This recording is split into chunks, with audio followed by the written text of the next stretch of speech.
Hello, today for review I've got one of the biggest debuts of this season, in-ear monitors that are gaining attention and popularity really fast. It's Fearless Audio S6 Rui.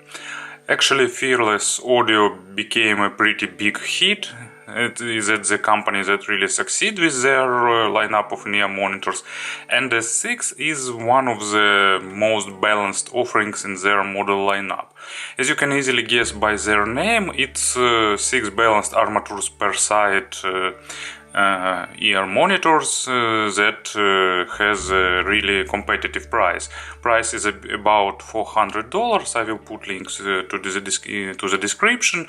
As usual, you can select different designs, and even if I remember right, you can order them custom, but of course I've got a universal version. And now let's have a closer look. Box is made in a traditional trendy eco-friendly style. It's recycled cardboard with almost zero polygraphy, and fun thing is that there is no actually information about the name of this model. It's mentioning that it's S6, but there are two different in-ear monitors: Rui, R-U-I, or Rui, not sure how it should be pronounced, and Pro, and you can't get from the box what version you have. But anyway, I can't say that it's a big issue. Inside there is nice plastic case. Actually, this plastic case reminds me 64 Audio. They're using pretty similar casing. Of course not as good organized inside as 64 Audio, but price is way less. In case, here is in-ear monitors themselves, metal card with warranty information, short clip, in-ear monitors with cable and velcro, and a big set of tips.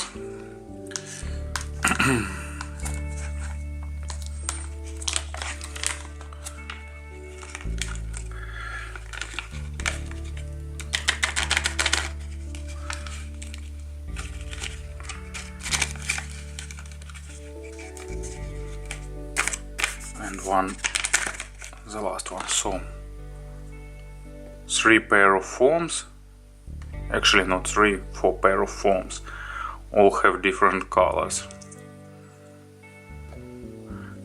Cleaning tool, 1, 2, 3 pair of transparent silicones, and 1, 2, 3, 4, 5, 6 pair of black single flange silicone tips. So as you can see, accessory set is really good. In terms of design, S6 are pretty traditional. They are made of acrylic, pretty nice, good shapes. Here use 3D printing, so no issues, no bubbles, no dust, particles, nothing.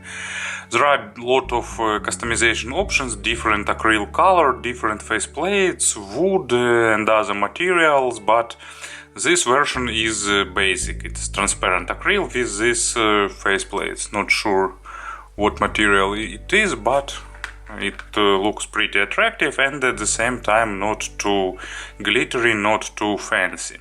Inside you can see drivers themselves, 1, 2, probably drivers for treble, and 2 double balanced armatures for all other frequencies. Also there is a crossover PCB, and you can see that there are 2 different boards for different frequencies. No marking on the drivers, just company's name, so it's pretty interesting. Of course, fit and ergonomics is really nice. It's typical ergonomic shape created to fit to almost all ears in the best possible way. They have nice ergonomic nozzles, but actually, as you can see, there is no tip, unfortunately, so no lip on the spouts, so tip can stay in your ear if you won't be accurate. I suppose it won't become a big issue for them, because besides that they're really nice. I suppose that Fearless can improve that in future revisions of this model. Besides that, build quality is really attractive, and I like this transparent simplicity. Yeah. Cable is made replaceable. They've decided to use 2-pin connectors with a bit recessed sockets. They have a proper clamping force, so they are relatively easy to disconnect, but they don't disconnecting themselves, so nice. And stock cable is really attractive. It's oxygen cryo copper, silver plated, with nice formed ear hooks, really good shape of ear hooks here, because at least for my ears it's the shape that I definitely need. Cable stays secure in their place. As you can see, it's 4 wires per each earpiece, nicely braided, looks really stylish and attractive. It goes way down to the splitter. Splitter is made of metal with company's logo, and here it goes nicely braided way down below to the jack. Jack is simple, it's straight, made of metal too, so everything as expected. So in terms of design and build quality, really good, attractive, nice looking model. And of course about the sound, as usual I need to warn you that you will have to find proper tips, because as many other in-ear monitors they are tip dependent, and wrong tips can spoil sound impressions. But I don't think that it's an issue for anyone who is familiar with in-ear monitors. And what I particularly like about Fearless Audio, that at least for this model they created pretty interesting and their own sound signature. You know, if I try to describe it, it's a bit recessed treble with really good weighty mids and lows. So at the first they seems to be a bit on the darker side, but actually they are, you know, they are not warm as traditional. There are a lot of balanced armatures that are warm. For example, Brainwaves B40 or B400, of course, and or for example Earsonics like such tuning and signature. And this model is a bit actually probably they can be called not bright in terms of signature. You know, I'm not sure what are those drivers, but I think it's some bass balanced armatures responsible for the lows and for the part of mid frequencies, and that's why they have really good weight. And at the same time it's balanced armature, so there is no that sense of bass that is dominating. They remaining really clean and clear on the mids at the same time. So let's have player on the table and let's proceed with sound description. So first thing is bass. You know, for a few years probably many manufacturers try to shift the typical representation of balanced armatures to more dynamic driver side. Usually what we think when we heard about balanced armatures: fast, sometimes dry, resolving with focus on micro details. Fearless isn't such model. Of course they are detailed, they have good micro contrast, but at the same time they are really good in macro, and they have pretty weighty low frequencies. They have good depths that many balanced armature models are lacking. They have really good layering, they have a slight accent on the low frequencies, but at the same time they are not too bassy, they are not warm, because bass is pretty fast, and I'd say that it's faster than traditional dynamic driver or hybrid models. So it's really good for texture representation, it's really good with acoustic instruments like grand piano or acoustic bass, but at the same time they are pretty good with synthesized bass of electronic dance music, for example, because they have a good punch, they have a good body, they have a good weight. As an example,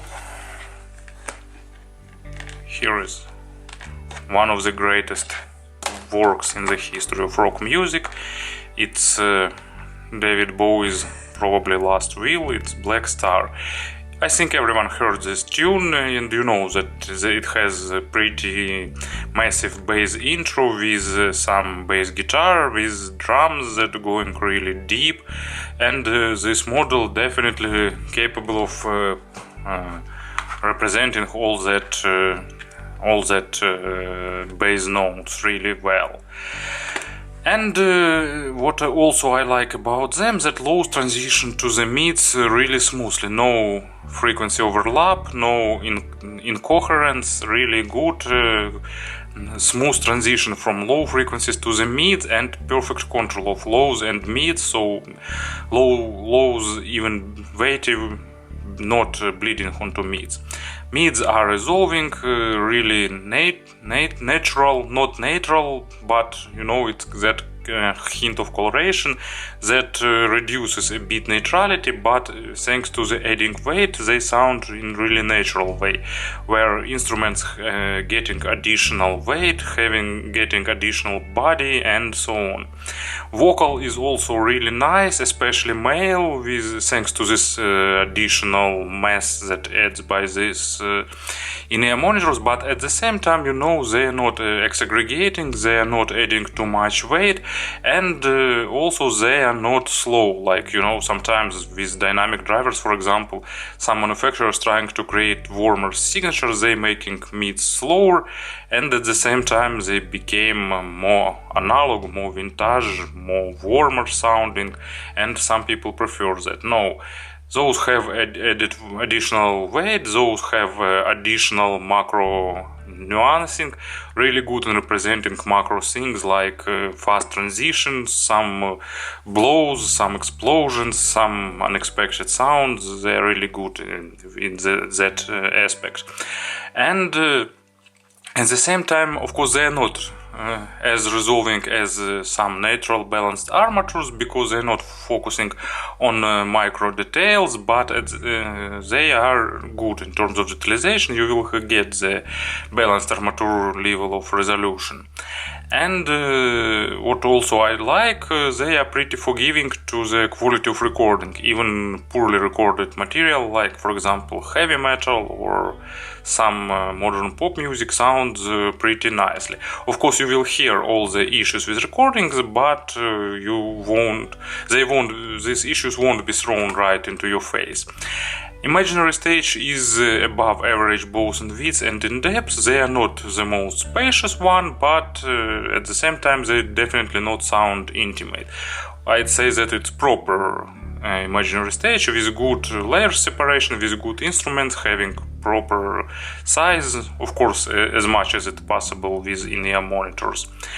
As an example for the mid frequencies, actually what I've got, yep, Keened Crimson, Eyes Wide Open.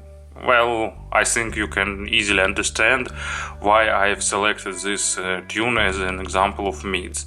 Perfect guitar and really complex guitar work, and it requires resolution, it requires mids layering, so this in-ear monitors really play really nice with this track. And treble. You know, if you follow my reviews, I know sometimes it's hard because of accent, but if you follow my reviews, I am a fan of treble. Probably not the biggest fan, but I like treble, and treble accent for me is not an issue. At the same time, I really like when treble has good layering and extension. So in this in-ear monitors, Fearless decided to reduce amount of treble a little bit and move them a bit backward, probably to achieve that a bit darker sound and to make them not too bright, not too fatiguing. At the same time, resolution of treble is really great, as well as extension. Really realistic attacks and decays. Layering is a bit above basic level, probably a bit below average, a bit above basic, but good layering is only for the most expensive models. So I'd like a bit more accent, but if you don't like sharp and piercing treble, this is a great model for you. After some accommodation of ears, I decided that amount of treble here is pretty okay. I like more, but anyway, it's still enough. Our ears can adapt to different signatures, and after this adaptation I got enough treble. And at the same time, treble here sounds really natural and really organic, probably, and fitting the general representation.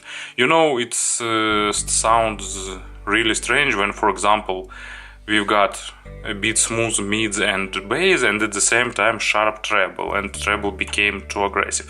No, usually all parts of frequency spectrum should be coherent, probably should correspond to each other, providing really I can't find proper word, really similar representation, really done in the same style, so there shouldn't be some exceptions. And this in-ear monitors is a great example of this thesis.